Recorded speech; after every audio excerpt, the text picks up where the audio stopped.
기본 개념을 이해하는데 이제 도움이 되는 어떤 기본 개념이라고 하는 것은 상담이나 심리학에서 진짜 기본 개념을 알아야지 그것이 어떤 내용과 질을 결정할 수는 없어요. 그 내용과 질을 이해하기 위해서 하나의 단어 해설을 최소한 이 정도는 네가 이해를 하고 있어야 이 영역으로 들어온다. 그런 뜻입니다.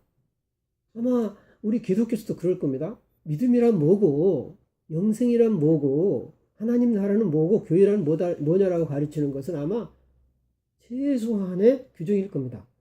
최소한의 네가 이 정도는 알아야 우리 신앙 공동체의 전통과 역사를 알고 네가 우리 식구가 되지.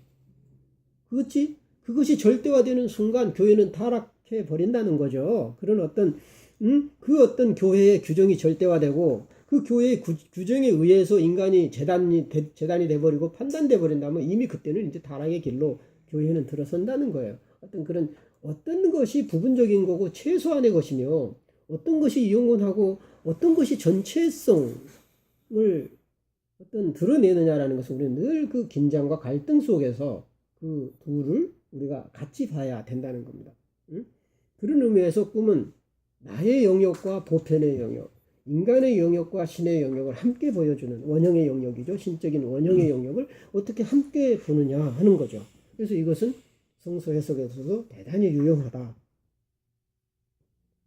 그래서 이제 그렇다면 꿈은 개인적인가 아니면은 보편적인가? 여기에서 이제 우리는 이제 분명히 짚고 넘어가야 됩니다.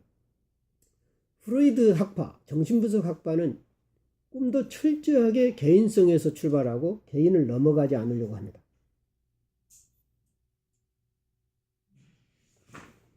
그래서 융은 프로이드의 꿈 분석 방법하고 결별을 선언할 수밖에 없었어요. 왜냐하면 융은 꿈은 개인적인 것이 아니다라는 결론을 내렸거든요. 개인적이 아닌 거예요. 그럼 개인적이 아닌 것이 왜 개인적이냐? 보편적인 것을 보여주는데 그 보편적인 것에서 개인을 발견하게 한다는 거예요. 그러니까 개인적인 것이라 그러면 보편을 보려고 하지 않아요. 근데 우리는 보편을 봐버리면 그 속에 있는 개인을 발견한다는 거죠. 이게 이제 융과 프로이드가 결별하게 된 정신분석과 분석심리학의 결정적인 차이가 여기에 있어요. 상당히 유사한 점이 많아요. 정말 상당히 유사한 점이 정신분석과 유사한 점이 많음에도 불구하고 내가 10여 년 융을 공부하면서 이제야 내가 왜 융이 프로이드와 결별할 수밖에 없었는가를 이제야 절절히 느껴요. 아하, 안 되는구나. 융이 한 말이 아주 이제 느껴져요. 왜냐하면 상담이나 심리분석, 정신분석을 10년 이상 받아도 안 되는 거예요. 변화가 없는 거예요. 근본적인. 그러면서 나의 고민이 생겼어요. 왜 이런 현상이 벌어지는가? 융도 똑같은 경험을 한 거예요. 안 된다는 거예요. 근본적인 변화가 없어. 그것은 내가 나를 초국하고 나를 잊어버릴 때 가능한 일인데 그 개인에 머무른 동안에는 절대 나를 이겨낼 수가 없어요. 결국은 개인을 초국한다는 것은 뭐냐? 결국은 나를 떠나면서 전체 세계로 향하는 거야. 나를 포함하고 있는 전체성. 그런데 이제 어떤 정신분석이라든가 대상관계, 정신분석 대상관계도 마찬가지로 표상을 통해서 무의식을 보기도 합니다만 그것은 어디까지나 현실적인 경험의 근거를 둬요. 항상. 그 경험이 어떻게 무의식으로 잠재적으로 있어서 나왔느냐라는 것을 보는 거죠. 자, 하나 이제 예를 들어봅시다. 우리 집사람한테는 내가 이 꿈 얘기를 안 했습니다. 이 꿈을 꾸고서 집사람이 막 놀래가지고 기분 나빠가지고 막 갑자기 막 잠자다가 나한테 와가지고 막 신경질 나가지고 뭐야 막 그랬는데 너무 개인적으로 다가오니까 개인적인 것으로 이해를 하게 되죠. 꿈은. 그렇잖아요. 어떤 여자가 와가지고 이제 와이프한테 나가라 그런다는 거야, 집을. 근데 나는 집사람 편을 드는 게 아니고 그 여자 편을 들더래. 그러면서 집사람한테는 돈을 왕창 주면서 나가라고. 그리고 새로 들어온 여자한테는 매달 주는 봉급, 이제 새로 들어온 여자가 관리하는 거죠. 매달 주는 봉급은 새로 들어온 여자가 관리하고, 이제 와이프한테는 돈을 왕창 줘가지고 너는 이제 나가. 내 와이프가 아니니까 나가라는 거야. 그러니까 이제 와이프는 신경질 나가지고 이제 당신이 무슨 음흉한 어떤 여자한테 그 음흉한 마음을 품었길래 이 이상한 여자가 들어와가지고 응? 그 나를 이렇게 만드냔 말이야. 정말 그럴 수도 있어요. 정말 그 꿈은 그 남편이 바람을 피우거나 외도하거나 아니면 심리적으로 좀 그 갈등이 생긴 거라든가 성적인 갈등이라든가 아니면 다른 여자한테 마음이 정말 팔렸을 때 그 아내는 금방 느껴요. 근데 그것이 꿈으로 나타나는 경우가 있어요. 한 번쯤은 세상에 믿을 놈 없잖아. 누구를 믿어? 근데 교수님 그걸 누가 꾸었다는 얘기시죠? 아내가 꿨다는 거죠. 그 집사람이 꿨단 말이에요. 굉장히 이게 그러니까 이거 굉장히 프라이빗한 꿈이죠. 그래서 이런 꿈을 공개하기가 굉장히 어렵죠. 그런데 내가 공개를 하는 이유는 왜? 우리는 꿈 분석을 해야 되며 왜? 꿈을 객관적인 해석이 아니라 주관적 해석, 원형적인 해석, 보편적인 해석을 해야만 되느냐라는 사례를 보여주기 위해서 하는 겁니다. 융도 막 자기 꿈을 보여주잖아요. 그런데 그 당시는 얼른 그 꿈의 의미가 들어오지 않았어요, 솔직히. 이게 뭘까? 나도 한번 생각해보죠. 내가 어떤 여자한테 지금 관심을 갖고 있나? 한 번쯤은 생각해보죠.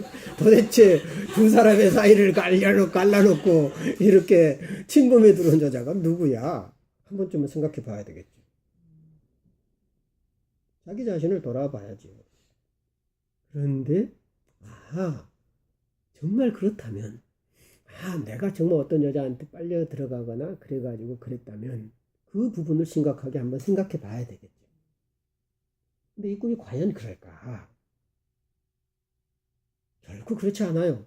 전혀 그런 일도 없고 그런 분위기도 없고 그것이 어떤 실제적인 상황으로 비춰볼 만한 전혀 근거가 없다는 얘기죠. 그렇다면 이것은 내 개인을 넘어선 얘기라는 거죠. 근데 겉으로 볼 때는 완전히 현실과 거의 비슷해요. 돈도 줘. 나가. 새 여자 들어와. 이것을 거기서 무슨 신화가 있겠어요. 자, 앞으로 계속 이제 꿈속에 있는 신화설을 발견하라. 상징성을 발견하라는 얘기를 계속해서 할 텐데, 거기에 무슨 신화수가 있습니까? 무슨 신화가 나오고 거대한 신적인 요소가 나옵니까? 그래도 나옵니다. 자, 오케이. 이제는 이 꿈에 나타난 사람이 세 사람이에요. 한 남성과 두 여자죠. 그러면 결국은 그것이 내 꿈일 때는 두 여성이 내 속에 있는 두 여성일 테고, 이제 와이프가 그 꿈을 꿨기 때문에 와이프 속에 있는 한 남성이고 한 여자는 그림자거나 아니면 다른 자신의 모습이죠. 자, 오케이. 무조건 그림자라든가 나의 또 다른 모습이라고 함부로 말하지 말자는 얘기죠. 자, 오케이. 일단은 그 여성은 나와 관련된 또 다른 인격, 이 정도로 일단 보잔 말이지. 그렇다고 본다면은 이제 남편을 가장한 아니무스잖아요. 이제 그 와이프 꿈속에 있는 것은 그 남편이라고 하는 그 박종수를 빌려다가, 왜냐하면은 자신의 문제를 가장 적나라하게 말해주고 자신이 운명적으로 기대고 있고 의지하고 있고 같이 하고자 하는 결정적인 사람이 나거든요, 현실 속에서는. 그렇기 때문에 나를 통해서 말하는 것은 굉장한 영향력이 있는 거죠. 거의 신적인 존재로 나한테는 느껴질 테고, 나란 존재가 거의 신과 같은 존재로 여겨질 정도일 겁니다. 특히 우리 집사람 같은 경우는 이제 남편 말 무시하고 뭐지 있든 없든 잘한 사람 같으면은 그러지 않지만 평생을 그 남편만을 의지하고 또 평생을 희생하면서 자기 자신의 목숨까지 바쳐가면서 살아온 여성들한테는 아마 남편이 정말 신일 겁니다. 아마 정말 그럴 거예요. 아마 정말 본인은 겉으로 생각할지 그렇게 생각 안 할지 모르지만 무의식적으로 본능적으로 그런 반응이 나올 수밖에 없는 거죠. 그런데 그 남편이 대하는 게 너무 완전히 자기를 쳐냈잖아요. 쳐내고 새로운 여성을 받아들인단 말이죠. 응? 이건 있을 수 없는 얘기죠. 그럼 남편의 태도는 뭐였는가를 가만히 내가 봤어요. 우선 돈을 엄청 줬다는 거죠. 보통 우리 돈 하면 어떤 놈이죠? 보통 우리가 얘기할 때 힘, 에너지 그렇게 보죠. 그렇게 보면 안 된다는 거죠. 그게 힘과 에너지가 적용될 여지가 없어 이 꿈에서는. 그러니까 함부로 돈은 뭔 뜻이다 그렇게 해석하지 말라는 거야. 일종의 대가인 거죠. 대가예요. 왜 그 와이프한테 줬겠어요? 그것도 많은 돈을. 너는 평생 나를 위해서 헌신하고 평생 나를 위해서 고생하고 네 목숨 바쳐서 나를 바쳤는 것에 대한 대가죠. 이거는 희생제의예요. 재물로 보상을 한 거죠. 다시 말하면 목숨 바쳐서 나를 섬긴 신을 섬긴 그 대가로 엄청난 돈을 준 겁니다. 그래 고생 많이 했어. 정말 고생했어. 목숨 바쳐서 나를 위해서 애써줬어. 그러나 여기까지야. 응? 그리고 보상을 해준 거죠. 그러니까 모든 그 꿈이라고 하는 것은 그 속에 신화적인 요소가 있고 신화적인 요소가 있으면 신화적인 제의가 반드시 있어요. 옛날에는 전부 그 의뢰, 제의 속에서 신화가 낭송됐거든. 뭐 이제 고대 바벨론에서 그 에누마 엘릿이라는 신화라든가 하여튼 모든 그 제사장들이 집행하는 그 제사 행위, 그렇죠. 의뢰, 그리고 공동체 의식 속에서 그 신화가 재현됐잖아요. 그래서 그 신화를 통해서 공동체가 단결하고 하나 되고 그 사회를 유지하는 소위 그 솔리데리티, 어떤 이루는, 응? 통합성을 이루는 그런 역할을 신화가 해줬단 말이에요. 야, 여기서는 지금 큰 성전에서 마치 그 신이 그 누구한테 그 고생한 사람한테 그 보상해주는 듯한 그런 인상을 받았어요. 아, 그래, 고생했다. 근데 넌 여기까지야. 새로운 여자한테는 아무 줄 것도 없어. 새로운 여자는 뭐예요? 그달 나오는 봉급. 결국은 자 융이 말하는 자라든가 페르소나라든가 그림자라든가 이런 것을 적용하면 해석이 안 된다는 거죠. 내 아내는 누구죠? 어떤 여자죠? 그리고 다른 여자는 어떤 여자죠? 상징적이고 중립적인 언어로 바꾸면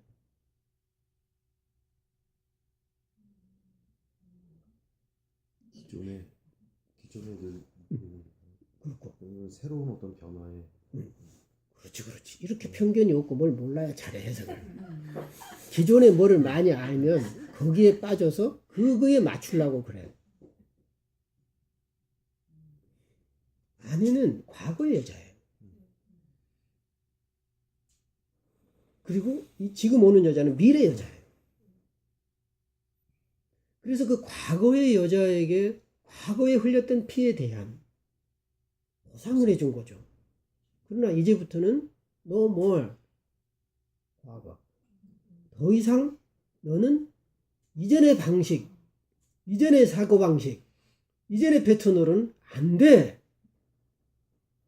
그리고 이전에 가졌던 권리, 이전에 가졌던 재산, 이때 권력이 나오는 거지. 이전에 가졌던 모든 고난을 포기하고 아무것도 없는 상태에서 그달 들어온 새로 만들어진 에너지로 작게 살면서 거기서 자기를 한번 새롭게 만들어 가봐. 이런 꿈으로 나는 해석을 했습니다. 어때요? 그 얘기를 와이프한테는 자세히 해줄 수 없었고 변화되라는 뜻이겠지 뭐 이렇게 살짝 얘기하고 넘어가 버렸어요. 넘어가 버렸는데 아직도 얘기 안 해줬습니다. 이 얘기는. 해줘도 되는데 이 정도는 해주고도 다. 근데 와이프는 어느 정도 알아들었을 거예요. 그 우리 집사람이 상당히 나랑 오랜 세월을 거치면서 상당히 잘해요. 그 감이 뛰어납니다. 그렇기 때문에 내가 굳이 말을 안 해줘도 어렴풋이 눈치를 챘을 텐데, 내가 이제 굳이 세밀하게 이렇게 이론적으로 분석해가면서 해주지는 않았다는 거죠. 굳이 내가 와이프 선생이 될 이유도 없고, 또 와이프는 어디까지나 그 바보 같은 와이프로 내 밑에 남아야지.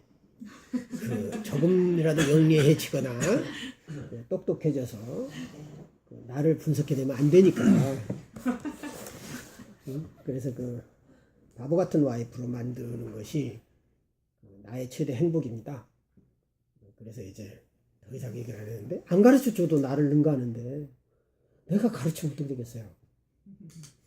자, 이 속에서 우리는 발견하는 거는 결국은, 자, 이 속에서의 현재적인 것도 보지만은 어떤 차원이면은 남편과의 어떤 개인적인 관계를 떠나버렸잖아요.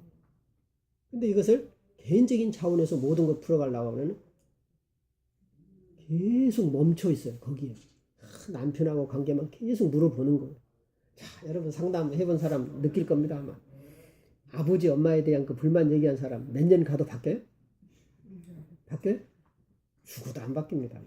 아버지, 엄마를 떠나지 않는 한 아버지, 엄마 귀신에 붙들려가지고 맨날 상담 올 때마다 아버지가 어땠고 옛날에 어땠고 엄마가 옛날에 어땠고 나 어렸을 때 뒤에서 뭐 끌고 가서 팼고 뭐 야산에 뭐 데려가서 일만 시켰고 뭐 학교도 안 보내줬고 뭐 상장 받아와서 뭐 칭찬도 한 번 안 했고, 응? 뭐 심부름 시켜도 꼭 동생 있는데도 나만 시켰고, 밤에 뭐 심부름 시켜서 너무 무서워서 나는 뭐 죽을라 그랬고, 맨날 이런 얘기만 그냥 다람쥐 쳇바퀴 돌듯이 해. 어느 순간 내 아버지가 아닌 세상의 아버지였다. 사람들의 아버지였구나. 그걸 느끼는 순간 바뀌어. 그 아버지는 개인적 아버지면서 동시에 어떤 보편적인 세상의 아버지의 한 단면을 보여줘. 그래서 어떤 보편적이고 원형적인 해석을 할 수밖에 없다. 그렇죠?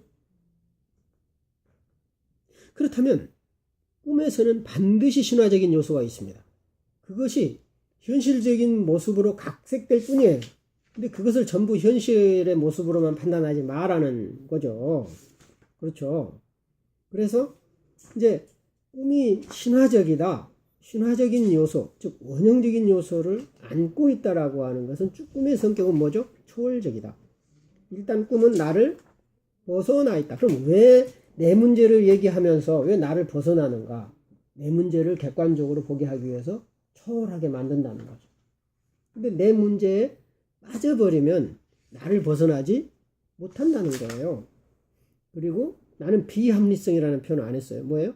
초합리성이라는 표현을 썼죠. 응? 비합리적으로 보일 뿐이에요. 그러나 꿈속에는 정교한 논리와 정교한 합리성이 있어요. 근데 그것을 우리 인간적으로 눈으로 보면 굉장히 비합리적으로 보일 뿐이죠. 그래서 나는 초합리성이라는 표현을 썼고, 그 다음에 꿈은 나 개인을 초월한 인류 모두를 향한 외침이죠. 그래서 보편적인 성격이 있고, 그 다음에 무의식성, 그 속에는 집단성이라는 게 있어요. 그 다음에 원시성, 원시적인 태고적 사람들의 인류가 남겨준 유산들이 있다는 거죠. 자, 이제 자꾸 성서 얘기를 하게 됩니다. 왜냐하면 지금 이제 성서를 배우다가 갑자기 와서, 신학을 배우다가 갑자기 와서 이 수업에 들어온 사람들은 황당할 겁니다. 지금 도대체 꿈을 가지고 무슨 지금 이딴 얘기를 지금 하고 있나 싶어서 가끔 성서 얘기를 하면서 내가 이해를 좀 이제 도와주는데, 성서 해석도 보편적으로 이루어져야 됩니다. 왜 그래야만 되냐? 특히나 구약 성경은 그렇습니다. 자, 여러분, 구약 성경은 세계 3대 종교의 전부 경전입니다. 유대교의 경전이죠. 유대교에서는 유일한 경전이죠. 그죠? 그 다음에 구약 성경 어디 종교죠? 기독교의 경전이죠. 그죠? 그 다음에 또 이슬람. 이슬람교의 경전입니다. 그것을 아는 기독교인도 얼마 안 될 겁니다.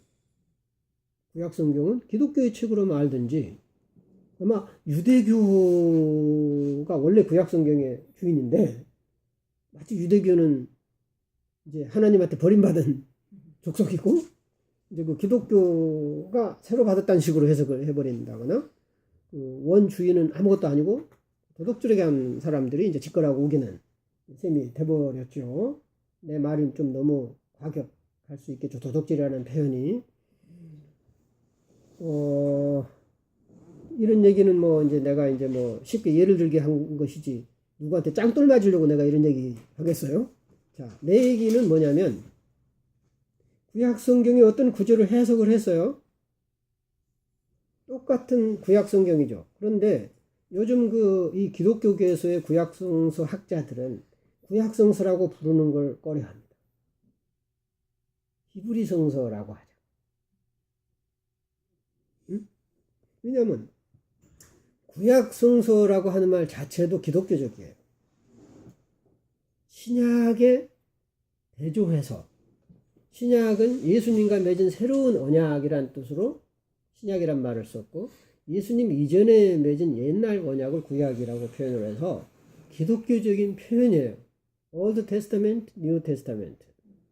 근데 그것은 유대교적 표현도 아니고 이슬람적인 표현도 아니에요. 그래서 히브리인들이 쓴 거룩한 책, 히브리인들을 통해서 남겨놓은 거룩한 책, 그리고 히브리어로 기록된 거룩한 책, 이런 의미로 봐서 히브리 성서라고 얘기를 합니다. 좋은 징조죠.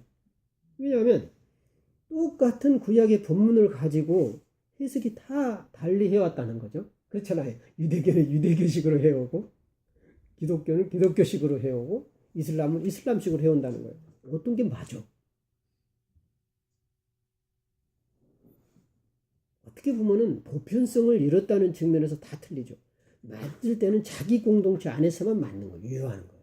자, 기독교적인 해석은 기독교 안에서, 교회 안에서만 유효해요. 유대교적 해석은 유대교 안에서만 유효하고 이슬람교적인 해석은 이슬람 사회 떠나버리면 말도 안 돼. 그거는 원래 성서를 준 하나님의 뜻일까요? 그게? 나는 한마디 했는데 너희들 왜 네 멋대로 다 해석하냐라고 하지 않을까? 왜 기독교인들은 내 말은 하나인데 왜 기독교인들은 네 식으로 이 말을 해석해버리고 유대교는 유대교식으로만 해석해버리고 이슬람은 이슬람식으로 하고 니들끼리 싸우냐는 거야. 마치 여호와 하나님하고 알라 신이 서로 다른 신인 것처럼 싸우듯이 말이죠. 영어의 God 하나님과 독일어의 고트 하나님과 응? 한국의 하나님이 다 싸우잖아? 서로 다르다고? 물론 그것을 하나다라고 말하기도 어렵지만 종교 심리학적으로 보면은 물론 그런 단순한 문제는 아닙니다만은 하나든 다르든라고 말할 수 있는 성격이 아니라는 거예요. 그건 좀 이제 약간 다른 차원에서 나중에 또 봅시다. 뭐 이건 종교학 시간은 아니니까. 적어도 우리는 구약 성경을 해석할 때도 어느 한쪽 공동체, 신앙 공동체, 종교 공동체만 적용되는 해석이 아니라 이왕이면 우리가 하는 해석은 유대교인이 듣든 기독교인이 듣든 이슬람교인이 듣든 다 아하 하고 느끼는 이런 해석이라야 보편적인 해석이 된다는 거죠.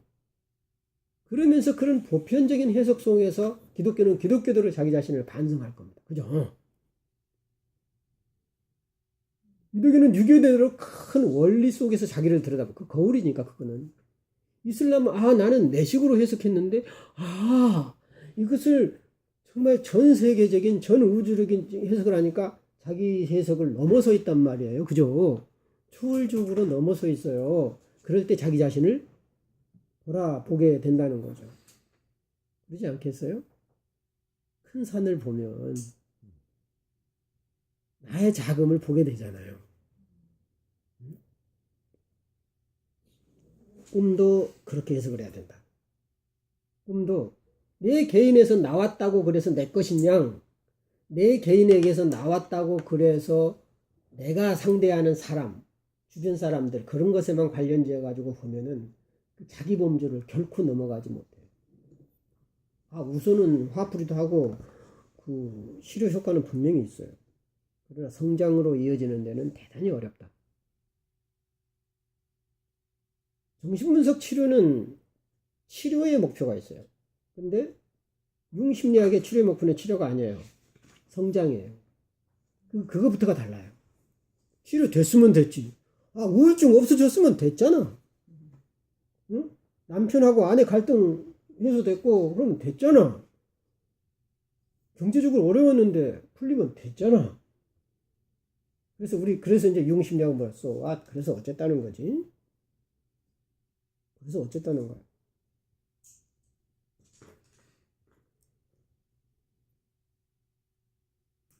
그래서 이제 나한테도 그런 공허감이 있어요.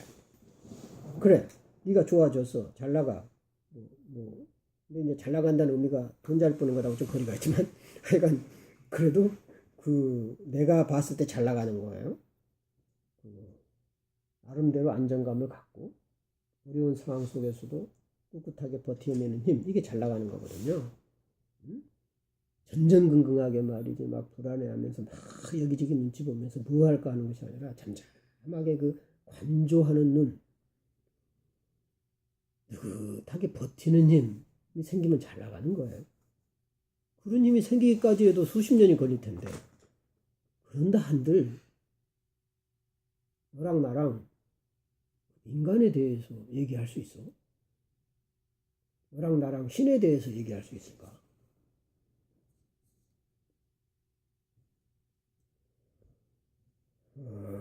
그래서 성서라는 것도 꿈과 같다. 저는 그렇게 생각합니다. 왜? 역사 속에서 기록이 됐기 때문에 역사적인 산물이면서 동시에 신의 영역을 다루고 있죠. 성서는. 그래서 마치 꿈처럼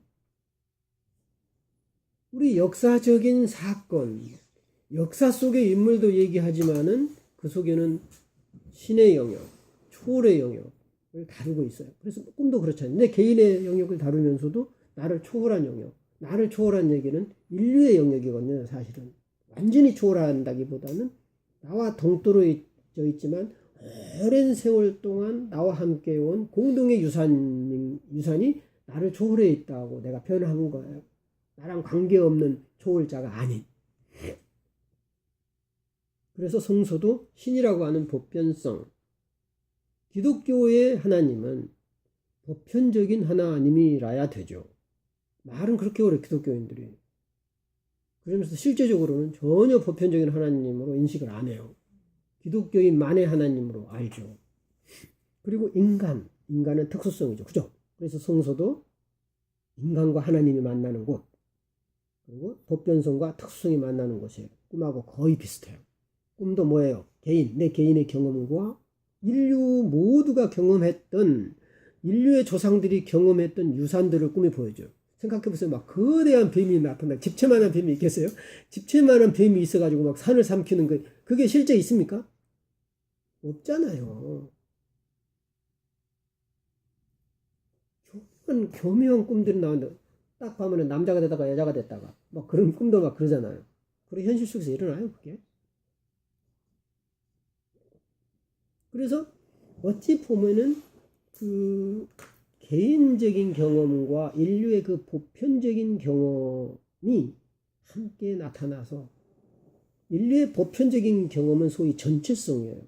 그리고 나 개인적인 경험은 부분성이죠. 그래서 어떻게 하면 이 부분이 전체와 조화를 이루느냐 끊임없이 보는 거죠. 그죠? 그래서 이제 융심리학의 치료 기법은 뭐죠? 부분이 전체를 보는 과정이죠. 이게 개성화예요.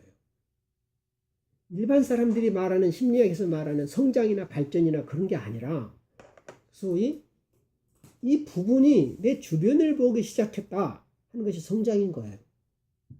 나의 세계에서 벗어나서 내 주변을 보게 됐다는 말이지. 이것이 단순히 배려나 봉사하고는 또 달라요. 철저하게 기독교인들이 봉사정신이 아무리 있다 한들 이것이 어찌 보면은 부분과 전체하고의 그 관계성 속에서 주어지는 나의 소명이라고 생각하지 않는다면 개인의 욕망이라든가 추구라든가 믿음이라든가 소망에 머물러 버린다면 자기 성장은 이루어지지 않아요. 예. 그래서 이제 꿈 해석에는 뭐예요? 두 가지 형태가 있는 거죠. 하나는 객관적인 해석. 이것도 오해하기 참 쉽습니다, 여러분. 이 객관과 주관은 우리가 쓰는 일반적인 용어하고 전혀 다른 의미예요. 우리는 객관적이다 그러면 합리적이고 논리적이고 타당성이 있는 그렇게 생각하잖아요. 객관적 해석. 그런 의미가 아니에요. 이 객관적 해석은 개인적 해석이에요. 달리 말하면. 그러니까 개인 대 개인, 내 개인의 경험을 현실 속에서 이루어진 걸로 유추해 보는 거죠. 그러니까 아까 내 꿈에서 이제 집사람 꿈에서 보면은 와이프의 꿈에서 보면은 아 남편하고 요즘 무슨 일이 있었나 그죠? 실제 남편이 딴 여자한테 마음을 품고 바람필 기세가 있는가? 뭐 그거 한 번쯤은 의심 안 해보는 여자가 있겠어요. 그리고 뭐 또 한 번쯤은 그런 바람둥이 기질이 없는 남자가 또 어디 있겠습니까? 그러니까 이제 그렇게 생각해 볼 필요는 분명히 있어요. 그것이 어찌 보면은 개인적인 차원인 거죠. 그런데 이 개인적은 자신이 처한 특수성을 고려한 거죠. 그리고 이제 대상관계, 현실적인 대상관계를 고려하는 건데, 그건 전부 부분성에 기초를 두고 있는 거예요. 그러니까 현실에서 일어날 법한 사실로 환원해서, 가정에서 해석을 해보는 게 객관적 해석이에요. 우리가 말하는 객관성이 아니죠, 그죠? 또 주관적인 해석은 내 나름대로 해석으로 보는 우리 일반적인 의미는 그건데 융은 전혀 그런 의미로 쓰지 않았습니다. 주관적 해석은 모든 꿈에 나오는 인물이라든가 대상이 나의 일부다라고 보는 거예요. 그게 주관인 거예요. 자, 이제 이 용어부터가 이제 겁나 헷갈립니다. 그렇죠? 그러니까 객관적 해석은 개인적 경험을 중시하는 이런 해석인 거죠. 그러니까 꿈에 대부분 사람들은 이 개인적 해석하죠. 왜? 매력적이니까. 그리고 내 얘기가 논의되니까 얼마나 시원해요. 처음에는 되게 시원해. 그래가지고 꿈 분석을 해보면 1년 가요. 1년 보통 1년 정도는 개인 얘기합니다. 응? 빨라야 이제 1년이 지나면 서서히 이제 실컷 하고 나면 이제 나를 좀 벗어나서 좀 이제 나 주변을 보기 시작하죠. 근데 1년도 되기 전에 이제 보편의 세계로 들어가 버리면 힘겨워요. 버거워. 그러니까 내가 말하는 것은 꿈 분석이라 하는 것은 주관적인 해석이라고 하는 것은 최소한 몇 년이 지난 연후에 대개 이루어지고 대부분 꿈 분석의 상담의 초반부에서는 개인적인 얘기를 할 수밖에 없어요. 왜? 모든 사람들은 개인에 얽매여 있거든요.